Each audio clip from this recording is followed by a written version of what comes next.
est-ce qu'il révèle aussi des failles qui traversent l'Amérique, qui traversent la société, l'économie, le territoire américain ?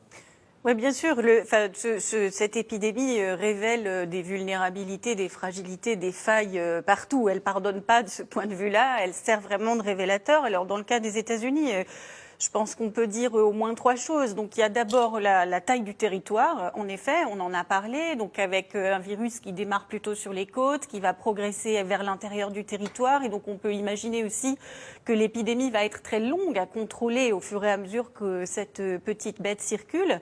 Il y a cette dimension fédérale du système politique qui fait qu'en fait, on ne sait pas vraiment très bien qui est en charge. Parce que Anne Toulouse disait c'est les gouverneurs, et bien sûr, mais ce sont aussi les maires des villes. Donc, et il faut régler la circulation, les interdictions de rassemblement, les fermetures de commerce, la circulation d'un État à l'autre.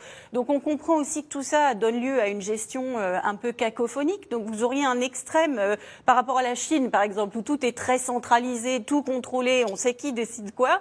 Aux États-Unis, on ne sait pas bien, il y a des niveaux de gestion et d'administration qui s'interpénètrent et ça rend tout ça très compliqué. Le deuxième point de fragilité évident que ça révèle pour moi, ce sont les injustices et les inégalités économiques. Là encore, c'est pas Donald Trump qui l'a choisi, mais cette épidémie, en fait, est très injuste, puisqu'on sait que le diabète, l'hypertension artérielle, l'obésité sont des facteurs aggravants. Diabète, hypertension artérielle, obésité, ce sont des marqueurs sociaux aux États-Unis. Et donc, c'est une partie de l'explication, sans doute, peut-être pas toute l'explication, mais du fait que certaines populations sont touchées bien davantage que d'autres. Et dans le cas des Africains-Américains, les Afro-Américains sont 3 fois plus victimes de la maladie que leur proportion dans la population. C'est littéralement stupéfiant et évidemment très injuste. Et alors, on a parlé un peu de la situation à New York. Sur la côte ouest, il faudrait parler de la situation à la Nouvelle-Orléans, où les gens sont terriblement inquiets et où les malades du Covid représenteraient 70% des malades, les Africains-Américains représenteraient 70% des malades du Covid, alors que c'est plutôt un tiers de la population de la ville ou de l'État.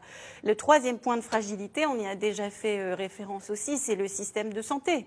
Il ne faut pas en faire une caricature. Ce sont effectivement plutôt les classes moyens qui risquent de ne pas aller à l'hôpital de peur de ne pas pouvoir payer la facture. Les plus pauvres, les plus âgés étant couverts par des dispositifs de protection sociale.